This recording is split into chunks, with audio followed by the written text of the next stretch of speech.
शिव भोळा चक्रवर्ती. तो देव एवढा भोळा आहे महाराज, त्याला काय फार पूजा करायची गरज नाही महाराज.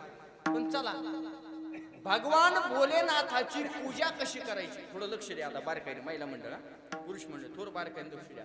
भगवान भोलेनाथाची पूजा कशी करायची याचं महात्म्य, याचं वर्णन शिव महापुराणात आलेलं आहे. वेळ आपल्याकडे कमी, पण जेवढं सांगता येईल पटकन मला 5 मिनिटात तेवढं सांगतो, ऐका. ज्या भोलेनाथाची आपल्याला भक्ती करायची, ज्या भोलेनाथाची आपल्याला पूजा करायची, सकाळी उठण्याची वेळ निश्चित करायची. वाक्य ऐका. ज्या दिवसापासून भगवान शंकराची भक्ती करायची, महिला मंडळ ऐका, सकाळी उठण्याची वेळ निश्चित करायची.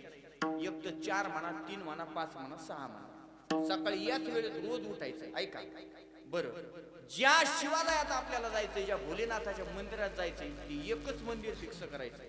ऐका, शिव महापुराण सांगतंय रोज त्याच मंदिरात जायचंय, दुसरं मंदिर बदलायचं.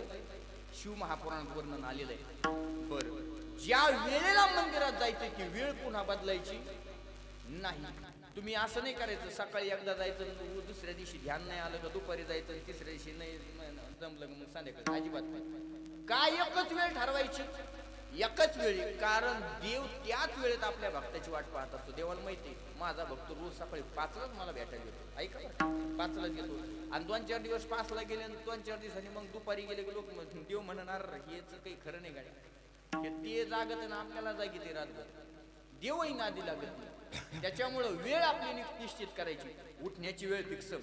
ज्या दिवशी आपल्याला स्नान करायचंय, एकतर भगवान भोलेनाथाची भक्ती करण्यासाठी एकतर समुद्राचं स्नान घडावं. रोज शक्य आहे का आपल्याला? नाही. पर्याय दिलाय, रोज गंगेचं स्नान करा. गंगा एक जवळ तुम्हाला शक्यच नाही. चला म्हटले गंगा नाही, नदी आहे का? वाडा कोळडी राहील तुमच्या नाही, मी जीवच देतो एकदा, म्हणजे तुम्हाला ताणच नाही राहायचा. आहे ना पाणी आहे विहिरीचं. आता ऐका, समुद्राचं स्नान करावं. लक्ष द्या, समुद्राचं स्नान करावं रोज. नाही समुद्राचं स्नान घडलं, नदीचं करा. नदीचं नसेल गंगेचं करा. गंगेचं नसेल वड्याचं करा. वडा नसेल विहिरीचं करा. आणि विहीरही नसेल घरी स्नान करा. फक्त एक करा, ओम नमः शिवाय म्हणत म्हणत स्नान करा. 7 समुद्राचं पाणी तुमच्या अंगावर पडल्याचा फायदा शिव महापुराण सांगतात.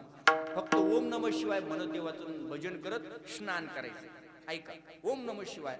आणि आणखी एक महत्वाचा मुद्दा, चुकनही आयुष्यात कधी दुसऱ्याच्या उरलेल्या पाण्यात आंघोळ करायची.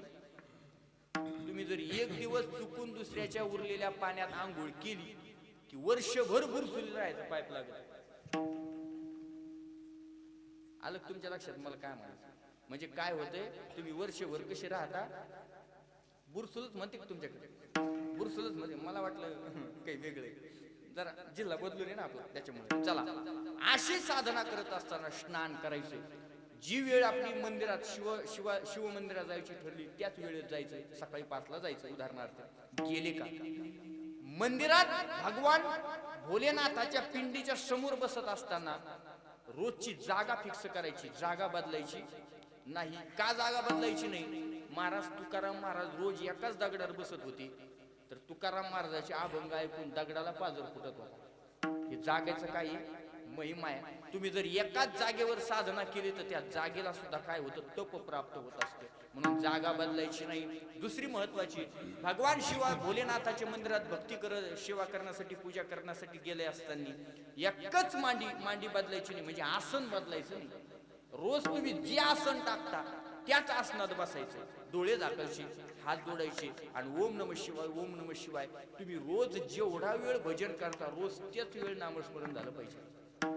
आज 1 तास, उद्या 2 तास, परवा दिवशी लगेच 15 मिनिटं. अजिबात नाही, अजिबात नाही. रोज एकतर 15 मिनिटं ठरवा, नाहीतर अर्धा तास ठरवा. आता ऐका, भगवंताची पूजा कशी करायची ऐका. त्याला एकतर समुद्राच्या पाण्यानं स्नान घालायची, सोबत घेऊन जायचं. नसेल तर मी सांगितलं ना, घरचं पाणी घ्यायचं, पण त्या पाण्यात कुणी चपढप केलेली नसली पाहिजे. ओम नमः शिवाय म्हणत म्हणत पाणी घ्यायचं. ओम नमः शिवाय म्हणत म्हणत भगवंताच्या पिंडीला पाणी व्हायचं. त्याला आंघोळ घालायची, स्नान घालायचं. ऐका, असेल दूध तर दुग्धाभिषेक घाला. ऐका, चंदन लावा, त्याला शांत करा, आंघोळ घाला. भगवंताला भस्म अतिशय प्रिय, ती भस्म लावा. ऐका, भगवंताला फुलं त्याच्यावरती वाहा, बेलाचं पान वाहा, पण महत्वाचं सांगतो, चुकूनही भगवान शंकराला लाल फूल वाहू नका, कारण त्या केतकीच्या लाल फुलाला भगवान शंकराचा काय शाप आहे. त्याची कथा 1.5 तास आहे, सांगू का? शाप कसा हे जर भगवान शंकराची पिंड कशी उत्पन्न झाली, आपण शिवरात्रीच्या दिवशी जी ऐकतो ना, ती चंड भिल्लाची कथा, ती शिवरात्रीचं महात्म्य, पिंड उत्पत्तीची कथा नाही. ते फक्त महात्म्य. शिवरात्रीच्या दिवशी भजन साधना केल्यावर काय होतं, शिवरात्रीची पिंड कशी उत्पत्ती झाली, भगवान विष्णूचं आणि ब्रह्मदेवाचं भांडण लागलं. ते भांडण अर्धा तास आहे, मी सांगत नाही. आलं लक्षात? वेळ माझ्याकडे, माझी फार इच्छा आहे सांगायची, पण मला पुढचे कार्यक्रम गाठायचे. मला उद्या सकाळी पुण्याला कॉलेज कीर्तनाला जायचं, त्यामुळे माफी मागतो मी. त्याच्यामुळे मी आल्यापासून माऊलींना म्हणत होतो, माऊली 8ला लवकर सुरू करा. जर मला थोडंसं काहीतरी सांगता येईल त्याच्यातलं, चला असू द्या, मला मुद्दा सांगायचा आहे. भगवंताला चुकूनही पिंडीवर लाल फुल व्हायचं, चुकूनही व्हायचं नाही. कारण एवढा भोळा असणारा देव, एवढा भोळा असणारा भगवान शंकर, जर त्याच्या पिंडीवर तुम्ही लाल फुल वाहिलं तर तो क्रोधायमान होतो, तुम्हाला शाप देतो, शाप देऊन टाकतो महाराज. तुमच्या जीवनात एवढी दुःख येतील, चुकूनही लाल फुल व्हायचं नाही. भगवंताला जो नैवेद्य आवडतो, तो सगळ्यात प्रिय नैवेद्य काय, तो खिरीचा नैवेद्य. देवाला खीर जास्त आवडते. तुम्ही म्हणाल महाराज रोज खीर कुडून न्यायची, अजिबात काळजी करू नका. तुमच्या घरी वांग सोडून कुठलाही पदार्थ असू द्या, म्हणजे आलं का लक्षात, वांग, मुळा, लसूण, कांदा हे पदार्थ भगवान शिवाकडे न्यायचे नाही. ऐका, सात्विक जो आहार आहे, पाल्या भाज्या यांचा कुठल्याही पदार्थाचं भोजन करायचं आणि रोज नैवेद्य भगवान शिवाला अर्पण करायचा. म्हणजे कांदा लसूण का नको, कारण त्याच्यातून काम उत्पन्न होतो आणि भगवान शंकराला काम प्रिय नाही. त्यांनी तो जाळून टाकला होता नेत्राग्नी, काम जाग्यावर जाळून टाकला महाराज. आणि काम एवढा विचित्र आहे, चला त्याचा विस्तार मी नंतर करतो. काम जाळून टाकला होता, काम प्रिय नाही. म्हणून ज्या अन्नातून काम उत्पन्न होतो ते अन्न कधीच भगवान शंकराला दाखवायचं नाही. आता पुढचा मुद्दा ऐका.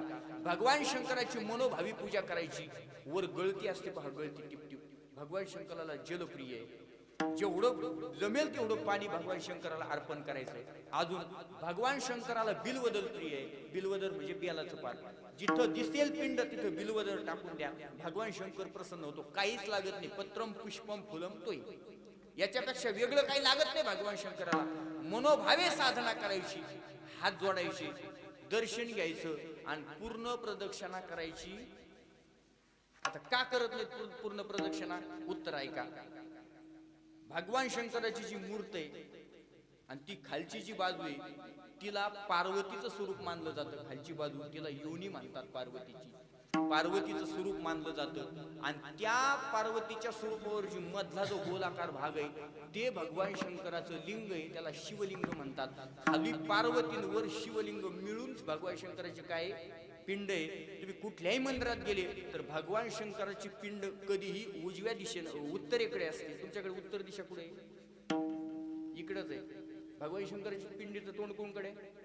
उत्तर दिशेने, कधी उत्तर दिशेनं. मग ऐका, ज्या दिवशी ज्या वेळेस आपण भगवान शंकराचं दर्शन करतो, दर्शन केल्यानंतर फक्त पुढच्या साईड पर्यंत जायचं आणि लगेच मागं फिरायचं, पूर्ण प्रदक्षिणा करायची नाही. का? पुढची जी जागा आहे, पार्वतीची जागा आहे ना, त्याच्यावर काही गण आणि पिशाच्य बसलेले असतात. आणि जर चुकून आपण प्रदक्षिणा केली तर भगवान शंकराची तर प्रदक्षिणा होत नाही, पण त्या पिशाच्याची प्रदक्षिणा होती, म्हणजे भूताची. आणि जर पिशाच्याची प्रदक्षिणा झाली की ती एवढे माग लागत येत का आपल्याला कशातच नफा भेटत नाही.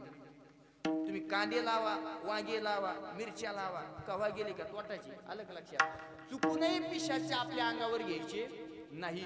पिशाचे भगवान शंकराचे दूत आहेत, भक्त आहेत, म्हणून ते सेवा करण्यासाठी तिथंच आहे. म्हणून पिशाच्याची प्रदक्षिणा घडू नये, अर्धी प्रदक्षिणा करायची आणि उलट मागे यायची. आलं का? पण त्याच्या अगोदरचा मुद्दा सांगतो. भगवान भोलेनाथाच्या मंदिरात प्रवेश करत असताना जे समोर नंदी आहे ना, नंदी, त्या नंदीचं दर्शन अगोदर घ्यायचं. अगोदर कुणाचं दर्शन घ्यायचं? नंदीचं. आता का घ्यायचं नंदीचं दर्शन? कारण भगवान शंकराचा नंदी हा स्वागत सेवक आहे. त्याला काय म्हणतात?